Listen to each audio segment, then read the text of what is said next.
अब हम स्टार्ट करते हैं कि लिमिट ऑफ द फंक्शन है, या उससे पहले हम स्टार्ट करते हैं कि सीक्वेंस क्या होता है। सीक्वेंस से स्टार्ट करेंगे क्योंकि फंक्शन होता है, उसके बाद सीक्वेंस पर हम आएंगे। तो सीक्वेंस क्या होती है?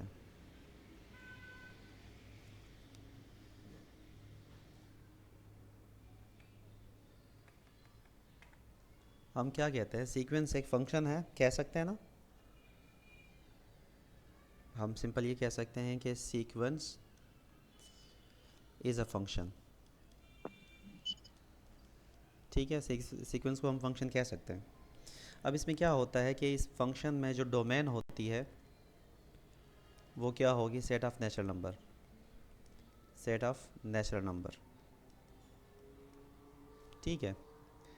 और जो रेंज होगी वो रेंज क्या होनी चाहिए, मतलब हम ये कह सकते हैं सिंपल कि सीक्वेंस एक फंक्शन है जिसकी domain set of natural number है, और रेंज क्या होगी, सेट ऑफ रियल नंबर या सेट ऑफ कॉम्प्लेक्स नंबर भी हो सकती है।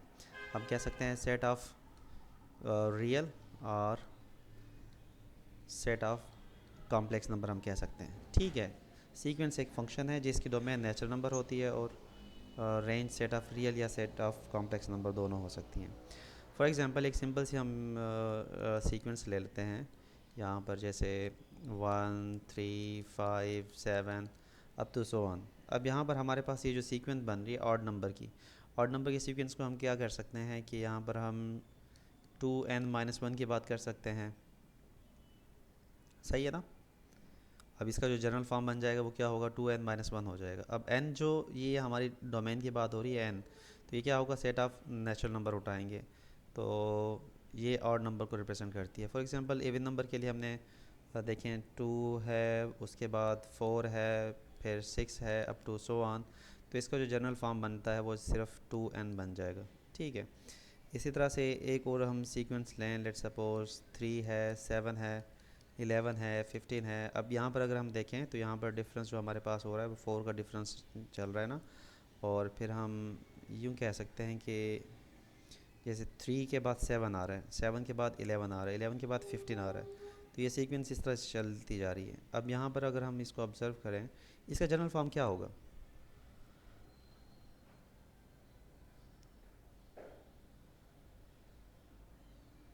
हम ये कह सकते हैं, अगर हम for example set of natural number से 1 अगर यहाँ पर पुट करें तो ये क्या हो जाएगा। हम इसको इस तरह से बना सकते हैं कि ये 4n-1 की सीक्वेंस बन जाएगी। अगर 1 यहाँ पर पुट करेंगे तो 4 होगा, 4-1 तो यहाँ हमारे पास 3 बन जाएगा। 2 पुट करेंगे तो 8 हो जाएगा, 8-1 7 आ जाएगा। इस तरह से ये सीक्वेंस यहाँ पर ये सीक्वेंस होती हैं, और ज़्यादा हमने कुछ नहीं देखना। अब एक चीज़ कामन ये है कि हम पढ़ रहे हैं क्योंकि रिक्रूटमेंट टेस्ट के हवाले से ऑब्जेक्टिव टेस्ट हमने क्रैक करनी है, तो सब्जेक्टिव की तरफ हम ज़्यादा नहीं जाएंगे। One liner definitions type question हम सॉल्व करेंगे। और सम ऑफ द सीक्वेंस किस तरह से होता है, अगर हमारे पास फॉर एग्जांपल ए एन कोई सीक्वेंस हो और बी एन कोई सीक्वेंस हो, तो इनका सम हम किस तरह से फाइंड करेंगे। अगर सम फाइंड करना हो तो सम हम सिंपल इस तरह से कर सकते हैं कि फॉर एग्जांपल हमारे पास एक सीक्वेंस ए एन है, दूसरी बी एन है, तो हम ए एन प्लस बी एन का सम कर देंगे इस तरह से, ठीक है। और इसी तरह से अगर डिफरेंस फाइंड करना होगा तो डिफरेंस के लिए भी हम इसी तरह से डिफरेंस फाइंड कर सकते हैं, a N difference B N. अच्छा, इसी तरह से प्रोडक्ट हो और डिवीज़न भी हम इसी तरह से कर सकते हैं। हमने सिंपल जैसे नंबर्स को किया जाता है इस तरह से हम कर सकते हैं, फंक्शंस को जिस तरह से हम करते हैं। और स्केलर मल्टीप्लिकेशन भी इसी तरह से है कि आप स्केलर को बाहर निकाल कर बाकी सारी उसको स्केलर के साथ हमारे एक टर्म से मल्टीप्लाई कर देते हैं, ठीक है। तो स्केलर मल्टीप्लिकेशन हम किस तरह से कर सकते हैं, स्केलर मल्टीप्लिकेशन करनी हो, फॉर एग्जांपल कोई भी के हो, इसको मल्टीप्लाई करवाना हो हमने किसी भी सीक्वेंस के साथ, ये ए एन है, तो ये हमारे पास क्या हो जाएगी, के टाइम्स ए एन बन जाएगा, ठीक है। ये बेसिक से टर्म्स थे सीक्वेंस के। इसके बाद हम थोड़ा सा आगे चलते हैं और step by step advance level की तरफ चलेंगे। अब सीक्वेंस का एक तो वैसे फर्स्ट ईयर में जो चैप्टर है वो उसमें सारी डिटेल्स पढ़ चुके होंगे। अब यहाँ पर हम सेकेंड ईयर की बात कर रहे हैं, तो सीक्वेंस कैसे बनती हैं, मतलब डिफरेंस वगैरह, कॉमन डिफरेंस या arithmetic, harmonic, geometric sequence type वगैरह, ये हमने डिस्कस नहीं कर रहे हैं क्योंकि हम सेकेंड ईयर का पोर्शन स्टार्ट किया हुआ है। जब फर्स्ट ईयर का पोर्शन है, सर अशरफ ने शायद करवाया होगा या वो करवाएंगे, तो वो डिटेल में सीक्वेंस फिर वहाँ पर आप डिस्कस करेंगे, ठीक है। अब हमारे पास से एक होता है limit of the sequence.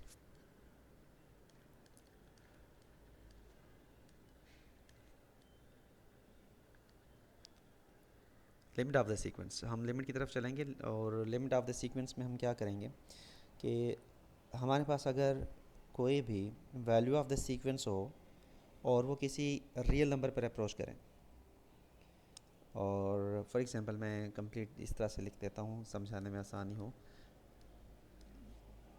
If the value of the sequence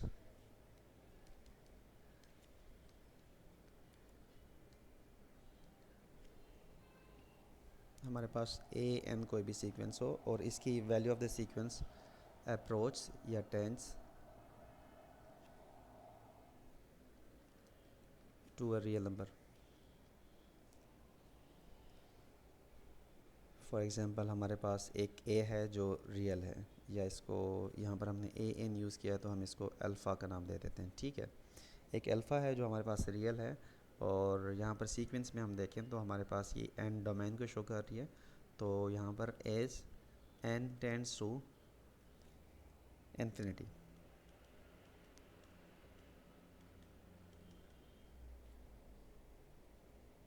ठीक है। ये हमारे पास value of the limit of the sequence की हम बात करते हैं। तो अगर एन टेंड्स टू इन्फिनिटी हो और ए एन सीक्वेंस जो है हमारे पास वो अप्रोच करे अल्फ़ा पर, तो ये value of the sequence limit of the sequence हो जाएगी। अब इसको हम लिखते किस तरह से हैं, बेसिक सा जनरल नोटेशन है सब। ए एन टेंस टू, अगर हमारे पास इन्फिनिटी अल्फ़ा हो, सीक्वेंस अगर अल्फ़ा पर अप्रोच करे, ठीक है, S N tends to infinity, ठीक। इसको हम दोनों टर्म को मिलाकर इस तरह से लिख सकते हैं, ये जो हमने डिस्क्रिप्टिव फॉर्म में लिख लिया इसको, कि वैल्यू ऑफ द फंक्शन क्या है, ए एन अप्रोच करे अल्फ़ा पर और S N tends to infinity. तो इसका मतलब क्या होगा, हम इसको इस तरह से लिख सकते हैं, limit N tends to infinity, और हमारे पास जो लिमिट है वो ए एन सीक्वेंस है और ये अल्फ़ा के बराबर हो, नॉट इन्फिनिटी, अल्फ़ा के बराबर आ जाएगी, ठीक है। ये सिंपल सी डेफिनेशन है लिमिट ऑफ द सीक्वेंस की। इसके रिलेटेड हम प्रॉब्लम्स भी सॉल्व करेंगे और सॉल्व करें इस तरह से। फॉर एग्जांपल अगर हम कोई एक एग्जांपल उठा लें यहाँ पर सॉल्व करने के लिए, साथ साथ में एग्जांपल भी करते चलते हैं।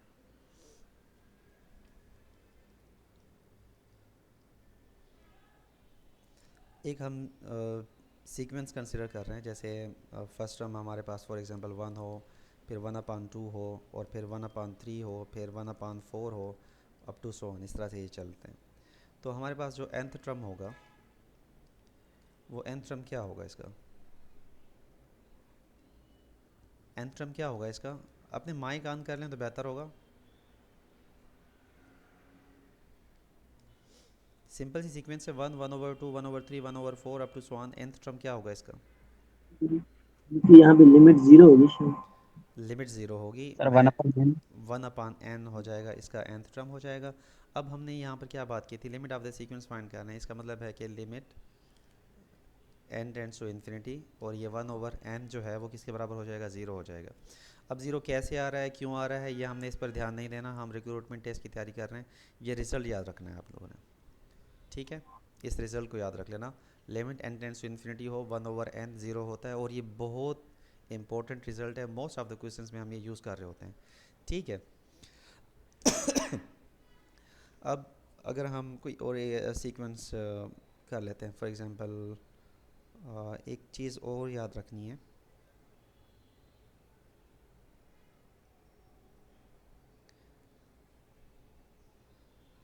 हमारे पास अगर कुछ इस तरह से हो कि फर्स्ट मैं अब की पॉइंट्स यहाँ पर नोट कर रहा हूँ कि limit n tends to infinity हो, और हमारे पास कोई भी कांस्टेंट हो, c या k कोई कांस्टेंट हो, और हमारे पास सीक्वेंस हो, ये किसके बराबर हो जाएगी।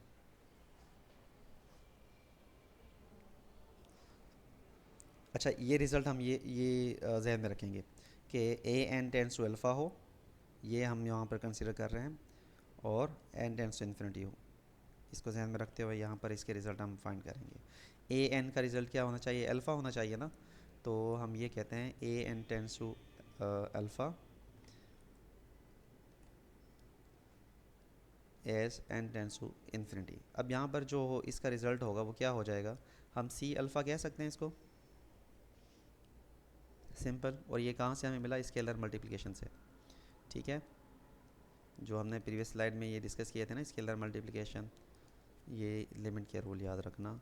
अब सेकंड हमारे पास है, अगर सम हमने करना हो तो हम क्या करते हैं, लिमिट एन टेंस टू, अब यहाँ पर कोई भी वैल्यू हो, लाजमी नहीं है इन्फिनिटी हो, कोई भी हम यहाँ पर एन टेंस टू हो, और यहाँ पर हम बात करते हैं हमारे पास अगर दो सीक्वेंस हैं a n plus b N, तो ये किसके बराबर हो जाता है, limit N tends to infinity, और ये हमारे पास होगा a n plus limit N tends to infinity, और ये हो जाएगा बी एन, ये हमारे पास सम है, ठीक है। इसी तरह से डिफरेंस भी हम कर सकते हैं, limit N tends to infinity है, A N difference B N है, तो ये किसके बराबर हो जाएगा, limit N tends to infinity A N difference limit N tends to infinity, और ये बी एन हो जाएगा, ठीक है। ये हम इसको डिफरेंस कह सकते हैं, डिफरेंस रूल कह लें, या थीरम भी होता है ना, इम्पोर्टेंट थीरम्स ऑफ द लिमिट्स, उसमें ये शुमार होते हैं सारे के सारे, ठीक है।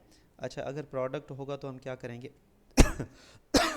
सॉरी, इसको इसका जो रिज़ल्ट बनने वाला है ना सम, ये हो जाएगा, हम इसके रिज़ल्ट भी साथ साथ में लिखते जाएं, तो ये हमारे पास ये क्या बनेगा रिज़ल्ट, ए एन हमारे पास अल्फ़ा दे रहा है, और हम अज्यूम कर लेते हैं कि जो बी एन होगा वो बीटा देगा, तो ये क्या हो जाएगा, अल्फ़ा प्लस बीटा, ठीक है।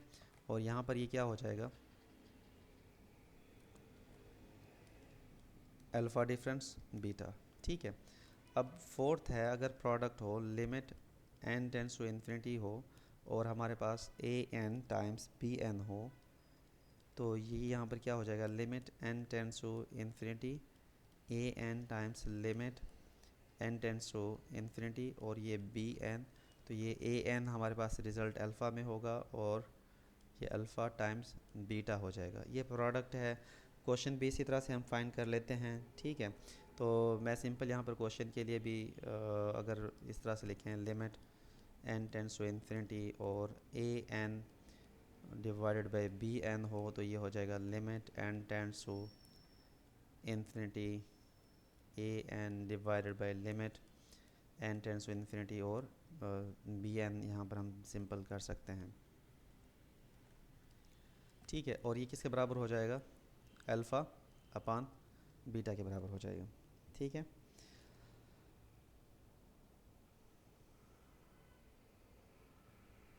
अब सेकंड हमारे पास एक और इम्पोर्टेंट रिज़ल्ट है, कि हमारे पास कुछ इस तरह से हो,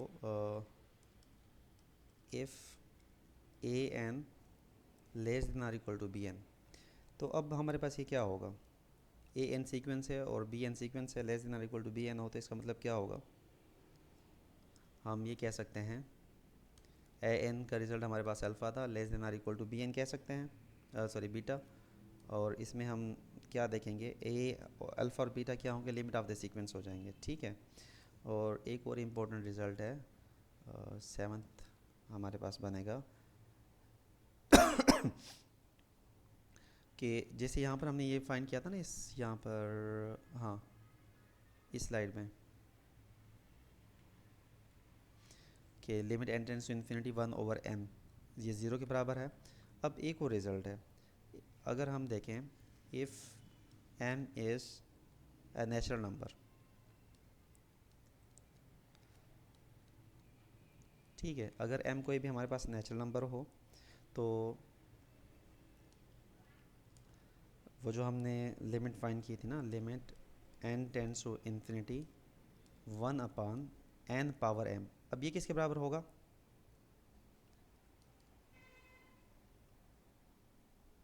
हमने ये तो प्रूव कर लिया, वहाँ पर ये चेक कर लिया कि 1/n तो ज़ीरो के बराबर था, तो ये भी हमारे पास जो टर्म होगा 1/n पावर m, मतलब n का कोई भी पावर हो, अगर n टेंस टू इन्फिनिटी है, तो ये भी हमारे पास क्या हो जाएगा, ज़ीरो के बराबर आ जाएगा, ठीक है। अब एक दो क्वेश्चन सॉल्व कर लेते हैं, ताकि लिमिट के क्वेश्चंस को अटैम्प्ट किस तरह से किया जाए, लिमिट ऑफ द सीक्वेंस के पर्टिकुलरली, ताकि हमें अंदाज़ा हो, और उसके बाद फिर आगे मूव करते हैं। तो फॉर एग्ज़ाम्पल एक क्वेश्चन लेते हैं, हमने क्या करना है, find the limit of the sequence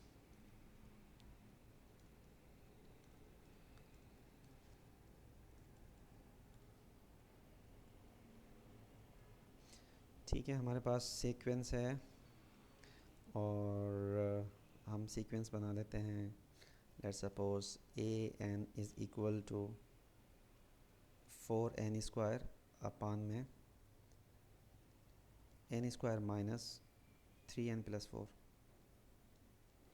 ठीक है, ये हमारे पास एक सीक्वेंस है। हमने इसकी limit of the sequence find करनी है और ये nth टर्म गिवन है सीक्वेंस का। और लिमिट ऑफ द सीक्वेंस का मतलब क्या हुआ, हमने फाइंड करना है limit n tends to infinity, और ये जो हमारे पास सीक्वेंस है 4n² अपान में n² माइनस 3n+4। अच्छा, इस टाइप के क्वेश्चंस को हम किस तरह से सॉल्व करेंगे? ये जो हमारे पास रिज़ल्ट है ना, ये 1/n⁻m या 1/n, ये हमें पता है कि ज़ीरो के बराबर होते हैं। ठीक है, हम इन रिज़ल्ट को यूज़ करेंगे। तो इसके लिए हमें बनाने के लिए क्या करना होगा, यहाँ पर 4n² है ना, तो हम यहाँ पर इस सिंपल एक काम कर सकते हैं कि अगर हम n² कॉमन ले लें, नोमिनेटर और डिनोमिनेटर दोनों से कॉमन ले सकते हैं ना। अगर हम n² कॉमन ले लेंगे तो क्या बनेगा हमारे पास? ये अच्छा, यहाँ पर न्यूमरेटर में तो हमें ज़रूरत नहीं है कॉमन लेने की, क्योंकि एक ही टर्म मौजूद है। तो हम इसको इस तरह से लिख सकते हैं, limit n tends to infinity 4n² है, और अगर हम डिनोमिनेटर से कॉमन लेते हैं n², तो ये हमारे पास n² था तो ये 1 बनेगा, माइनस 3n है तो ये 3/n बचेगा सिर्फ, और प्लस 4/n² हो जाएगा। ठीक है, अब n² ये कैंसिल होंगे, बाकी हमारे पास बनेगा sorry limit n tends to infinity, और यहाँ पर है 4/1 माइनस 3/n प्लस 4/n²। अच्छा देखिए, अब लिमिट जब हम यूज़ करते हैं तो इसका मतलब क्या होगा, इसको हम 4 एक न्यूमरेटर है, ये हम 4/1 रख लें, और मतलब ये जो रिज़ल्ट जो प्रीवियस रिज़ल्ट हम यूज़ करेंगे यहाँ पर, limit n tends to infinity हो और 1/, कुछ भी हमारे पास n⁻m यहाँ पर बन रहा है। तो लिमिट अप्लाई करते हैं। इससे पहले हमने एक डिवीजन वाला रिज़ल्ट देखा था। ठीक है, ये डिवीजन वाला रिज़ल्ट, अब इस थ्योरम को यूज़ करेंगे। इसका मतलब क्या है कि हमें न्यूमरेटर पर अलग से लिमिट लगानी है और डिनोमिनेटर पर अलग से लिमिट लगानी है। ये थ्योरम हम यूज़ करेंगे। अब न्यूमरेटर हमारे पास इस क्वेश्चन में क्या 4 है, अगर हम 4 पर लिमिट लगा दें तो इसका मतलब क्या होगा, limit n tends to infinity, और ये 4 न्यूमरेटर के लिए, और अपान में हम क्या करें, सब पर अगर लिमिट लगाएं n tends to infinity 1 minus 3/n plus 4/n²। अब यहाँ पर क्या बचने वाला है, ये तो 4 का 4 ही रहेगा हमारे पास। ठीक है, क्योंकि यहाँ पर तो n है नहीं। अब यहाँ पर 1 लगेगा, 1 पर लगाएंगे तो यहाँ पर सम और डिफरेंस रूल यूज़ होगा, 1 का 1 ही बचना है, और माइनस 3/n है, 3/n का मतलब ये ज़ीरो हो जाएगा, ये टर्म भी ज़ीरो हो जाएगा, तो ज़ीरो प्लस ज़ीरो, इसका मतलब क्या हुआ, हमारे पास रिज़ल्ट 4 आ जाएगी। ठीक है, कोई सवाल है, कोई पूछना चाह रहे हैं यहाँ से, कोई कन्फ्यूजन हो तो पूछ लें अभी। सर क्लियर है, आप आगे बढ़ सकते ठीक है, चलें हम एक दो एग्जांपल करते हैं, उसके बाद कुछ जनरल रूल यहाँ पर मैंने डिस्कस करना है, मैं इसलिए 2-3 एग्जांपल ले रहा हूँ। एक दूसरी एग्जांपल है हमारे पास एक लिमिट है कि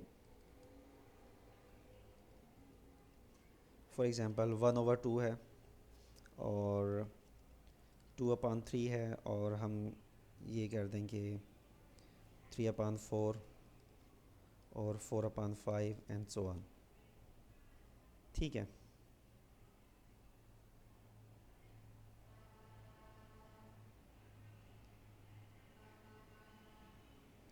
अब इसका सोल्यूशन क्या होगा, nth टर्म अगर हम इसका बनाएं तो nth टर्म क्या होगा, हम देखिए यहाँ पर 1 है और ये 2 हो रहा है, मतलब ये कह लें कि हम यहाँ पर n+1 कर रहे हैं ना। n1 अगर हो तो n+1, अगर n2 हो तो 2+1, n3 हो तो 3+1, 4 हो तो 4+1। तो इसका जो जनरल टर्म बन जाएगा वो हमारे पास, ये जनरल टर्म जो होगा इसका, या nth टर्म हम इसको कह लें, nth टर्म कह लें इसको, तो वो हमारे पास बनेगा n/n+1। ठीक है, अब अगर हम इसकी लिमिट फाइंड करें तो इसकी लिमिट क्या होगी हमारे पास, हमने वही simple limit n tends to infinity और n/n+1 यहाँ पर रखें, तो यहाँ पर हमने क्या करना है, यहाँ पर n मौजूद है, यहाँ पर n+1 है।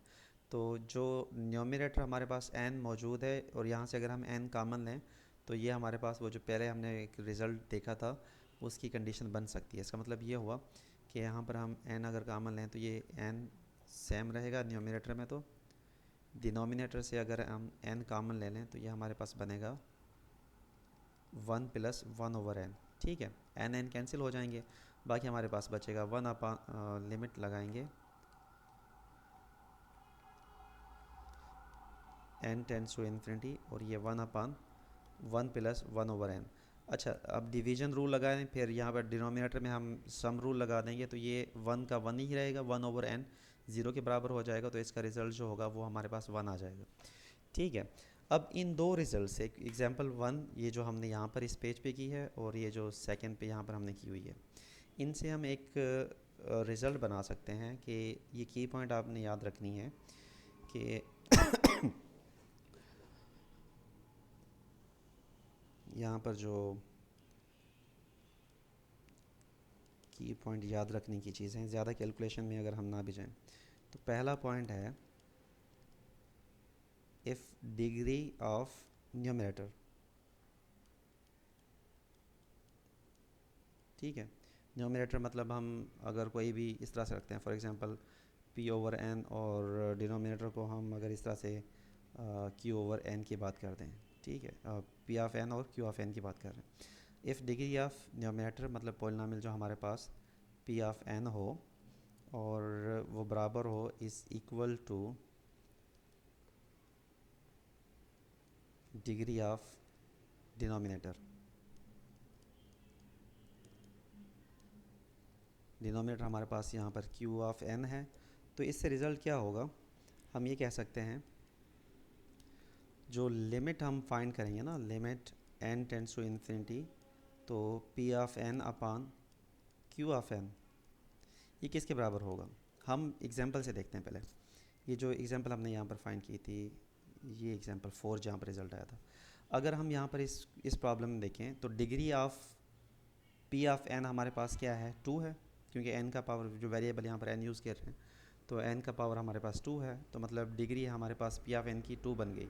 और अगर हम q(n) की डिग्री देखें तो वो भी हमारे पास 2 है। इसका मतलब क्या हुआ, p(n) और q(n) दोनों बराबर हैं। ठीक है, इसका रिज़ल्ट क्या आ रहा था, 4 आ रहा था। अब 4 क्या है हमारे पास, 4 हमारे पास p(n) जिसकी डिग्री थी उसका कोफिशेंट है। समझ में आ रहा है।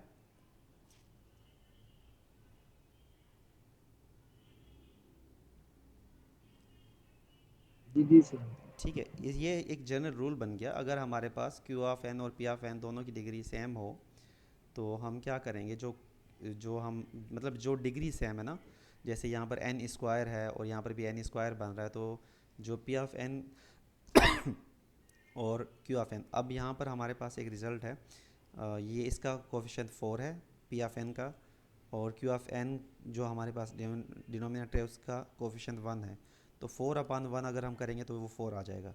मतलब ये हुआ, ये सारी कैलकुलेशन आपको चेक करने की ज़रूरत नहीं है। इस रिज़ल्ट से आपने क्या करना है, अगर डिग्री सेम है जस्ट कोफिशिएंट लें, डिनोमिनेटर का कोफिशिएंट लें, दोनों को डिवाइड कर दें, वो रिज़ल्ट आ जाएगा। ठीक है, ये रिज़ल्ट सिंपल सा बन जाएगा। तो हम क्या करेंगे, यहाँ पर कोफिशिएंट ऑफ ये जो हमने लिया था न्यूमरेटर, मतलब कि हम n का पावर कुछ होगा हमारे पास, जैसे वहाँ पर उस पर्टिकुलर प्रॉब्लम में n⁻2 था, तो n का पावर कुछ भी हो सकता है। ठीक है, और यहाँ पर क्या होगा, डिनोमिनेटर का भी कोफिशिएंट ऑफ n⁻m। ठीक है, डिग्री सेम थी, वहाँ पर क्या था, n स्क्वायर था, और डिनोमिनेटर में भी डिनोमिनेटर में भी थी, तो ये हमने यहाँ पर सिंपल डिवाइड कर देना है। क्लियर हो गया। इसकी ये जो हमने ये वाली एग्जांपल प्रूव की है ना, सेकंड जो हमने एग्जांपल सॉल्व की थी, अगर हम इसी हिसाब से भी देखें तो सेकंड में भी हमारे पास यही था। यहाँ पर अगर हम देखें तो हमारे पास इसका कोफिशिएंट क्या था। अच्छा, पहले तो डिग्री देखें हम, यहाँ पर जो p(n) है हमारे पास इस प्रॉब्लम में, इस प्रॉब्लम के लिए p(n) हमारे पास n है, मतलब डिग्री जो होगी वो क्या होगी, डिग्री 1 है। ठीक है, और अगर हम क्यू ऑफ एन की बात करें तो यहाँ पर एन प्लस वन है, तो इसकी भी जो डिग्री होगी वो क्या होगी, वो भी वन है। तो अब हमने क्या किया था, रिजल्ट से क्या मिला, अगर डिग्री सेम हो दोनों की तो हमने क्या करना है, coefficient of P of N, मतलब एन पावर एम, एन के एन पावर एम यहाँ पर वन ही है, यहाँ पर भी एन पावर वन है, तो इसका मतलब क्या हुआ, इसका कोफिशेंट वन है, तो वन अपान वन, इसका रिजल्ट क्या आ जाएगा, वन आ जाएगा। अब कितना ही कॉम्प्लेक्स प्रॉब्लम आपको लग रहा हो, जस्ट एक ये रिजल्ट देखें कि आपने डिग्री देख लेनी है, उसके बाद जस्ट डायरेक्ट कैलकुलेशन। एमसीक्यूज़ को सॉल्व करने के लिए ये बेहतरीन ट्रिक है, ठीक है। अब एक दूसरा इंपॉर्टेंट रिजल्ट है,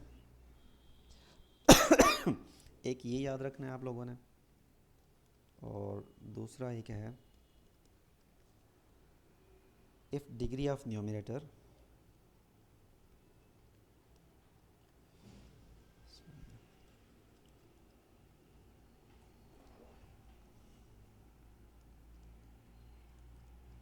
हम डिग्री ऑफ न्यूमरेटर की बात करें, अब न्यूमरेटर हमारे पास पी ऑफ एन है, ठीक है, P of N is less then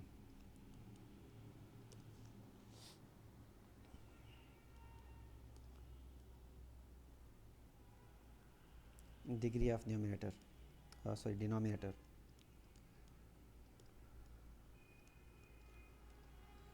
Q of N, ठीक है। अगर लेस देन होगा तो हमारे पास जो लिमिट बनेगी वो क्या बनेगी, इसका कोई आइडिया। सर लिमिट 0 होगी। लिमिट ज़ीरो हो जाएगी, ठीक है, ये हम पहले की चेक कर चुके हैं। तो इसका हम क्या करेंगे, limit N tends to infinity, जो p of n upon q of n होगा, ये किसके बराबर हो जाएगा, ज़ीरो हो जाएगा, ठीक है। ये दो इंपॉर्टेंट रूल हैं। अब कितने कॉम्प्लेक्स प्रॉब्लम्स हों, उनको सॉल्व करने की ज़रूरत ही नहीं है, बस डायरेक्ट ये रिज़ल्ट देखें और उसके बाद बता दें कि इसकी जो लिमिट होने वाली है वो क्या होने वाली है। क्यों ज़ीरो हो रही है, इसको डिस्कस करने की ज़रूरत है या आगे चलें। जी सर, आगे चलिए। चलें आगे चलते हैं, एक और रिज़ल्ट हमारे पास है जिसको नंबर थ्री देखें। अगर हमारे पास इफ़ डिग्री ऑफ न्यूमरेटर, पहले हमने बराबर का देखा, लेस देन का, अब अगर ग्रेटर देन हो तो इफ़ डिग्री ऑफ न्यूमरेटर मतलब P of N is greater than degree of denominator, अब क्या होगा,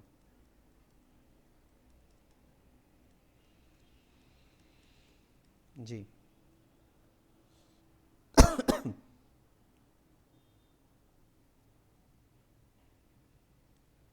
जी कोई बताएं यहाँ पर अब क्या होगा, लिमिट यहाँ पे इन्फिनिटी हो जाएगी, अनडिफाइंड हम कह सकते हैं। क्या होगा, इन्फिनिटी हो जाएगी। हाँ डज नॉट एग्जिस्ट हम कह सकते हैं, ठीक है। तो लिमिट एग्जिस्ट नहीं करेगी यहाँ पर, क्योंकि हम क्यों एग्जिस्ट नहीं करेगी, क्योंकि एन टेंस टू इन्फिनिटी ले रहे हैं ना। तो ये जो हमारे पास limit N tends to infinity है, और p of n upon q of N is equal to, हम कह सकते हैं कि डज नॉट एग्जिस्ट, या इन्फिनिटी आप लिख लें, ठीक है। क्लियर हुआ ये तीन पॉइंट, सही है। अब जी हम सर। चलें, अब कुछ और चीज़ें डिस्कस करते हैं। अब हमारे पास कुछ सीक्वेंस के टाइप्स भी होते हैं ना, एक हमारे पास जैसे बाउंडेड सीक्वेंस है,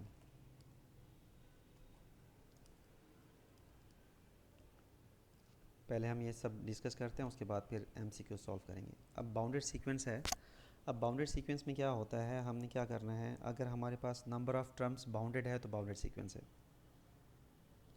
तो for example a sequence an is said to be bounded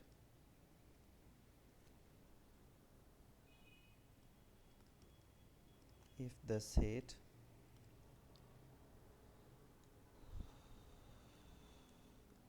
consisting of, जैसे हमारे पास जो हो for example a1 a2 up to an, जब यहाँ पर an आ गया ना, इसका मतलब क्या हुआ, इस बाउंडेड हो जाएगा। अगर ये जो नंबर ऑफ़ टर्म्स जो सेट हमारे पास से बनेगा, अगर ये बाउंडेड है तो वो बाउंडेड है, अगर हमारे पास नंबर ऑफ़ टर्म्स बाउंडेड नहीं है तो वो बाउंडेड नहीं होंगी। ठीक है, तो इसका मतलब क्या हुआ कि हमें एक लोएस्ट वैल्यू पता हो, हाईएस्ट वैल्यू पता हो, मतलब मैक्सिमम वैल्यू क्या हो सकती है। तो अगर हमें पता है तो वो बाउंडेड हम कह सकते हैं। ठीक है, तो इसके लिए हम यहाँ पर एक और इसके बाद एक रिज़ल्ट आता है कन्वर्जेंट सीक्वेंस का। अच्छा, बाउंडेड सीक्वेंस क्लियर है, किसी को कोई सवाल तो नहीं है? अब है कन्वर्जेंट सीक्वेंस। अब कन्वर्जेंट सीक्वेंस क्या होती है, अगर हम कहें या sequence for example A N sequence है सर ये इस। बाउंडेड सीक्वेंस को थोड़ा एलाबोरेट करें इनको। जी जी, मैं एग्जांपल्स हम इसकी करते हैं ना। अब मैं ये कंप्लीट कर लूँ कन्वर्जन, उसके बाद फिर बाउंडेड दोबारा एग्जांपल्स हम लेते हैं। ठीक है,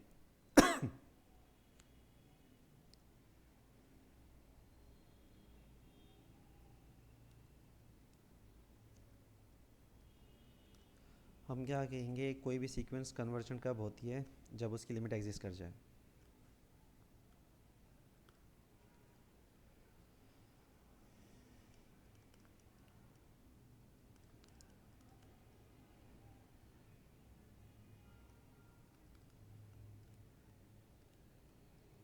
एन टेंस टू इन्फिनिटी। ठीक है,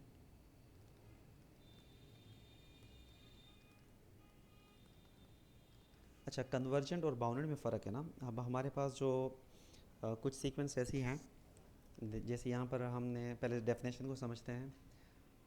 हमने यहाँ पर जो बाउंडेड सीक्वेंस में क्या लिखा हुआ है कि हमारे पास जो टर्म्स हैं वो हमारे पास for example A1 A2 A3 A4 A5, ये सारे के सारे बाउंडेड आ रहे हैं ना।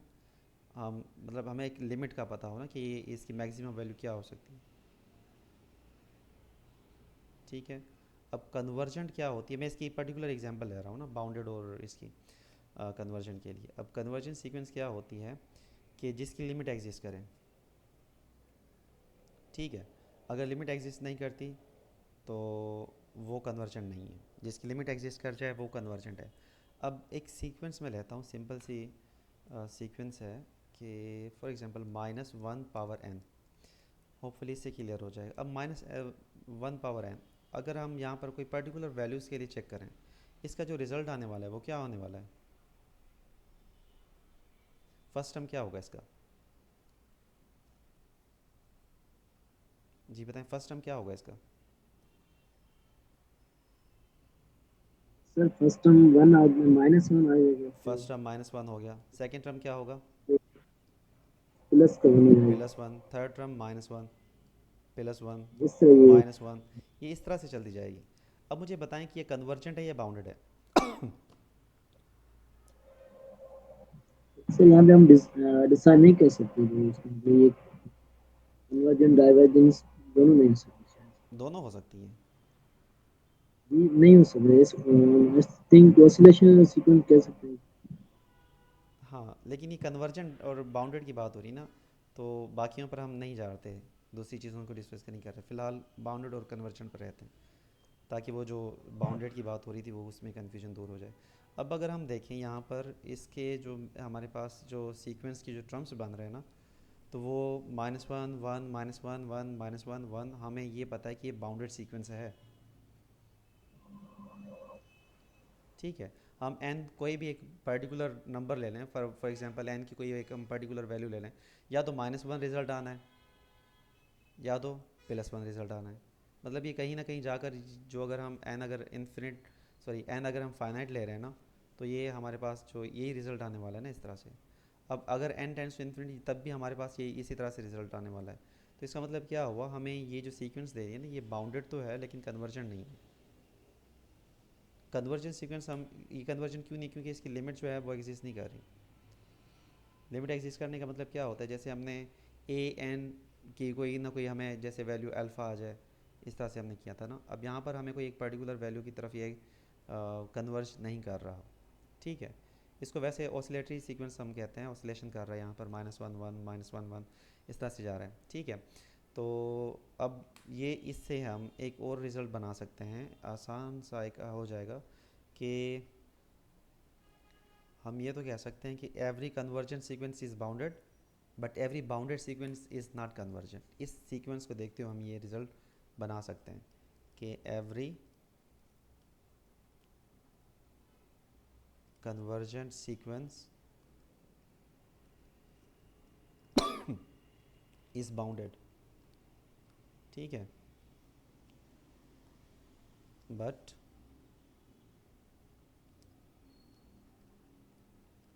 Every bounded sequence is not conversion.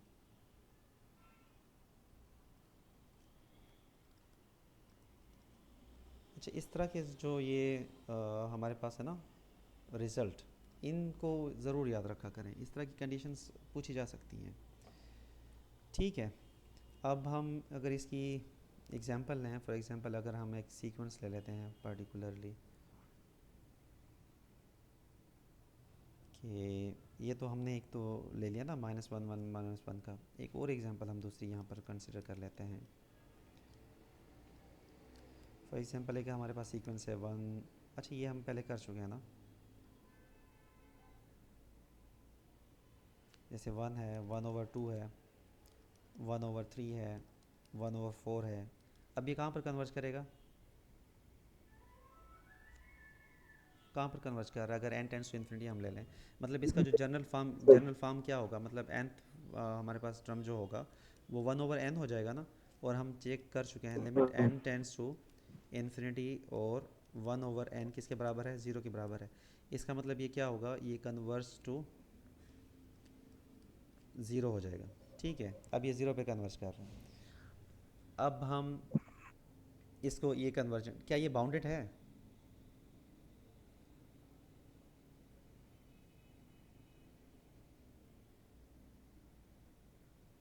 क्या ये सीक्वेंस बाउंडेड होगी? जी सर, ये बाउंडेड सीक्वेंस है। बाउंडेड सीक्वेंस होगी, और ज़्यादा अगर हमें ना भी पता हो, इस रिजल्ट से हम देख सकते हैं कि कन्वर्जेंस है तो मतलब बाउंडेड होगी ज़रूर, ठीक है। अब इसके बाद जो जो हमारे टॉपिक है वो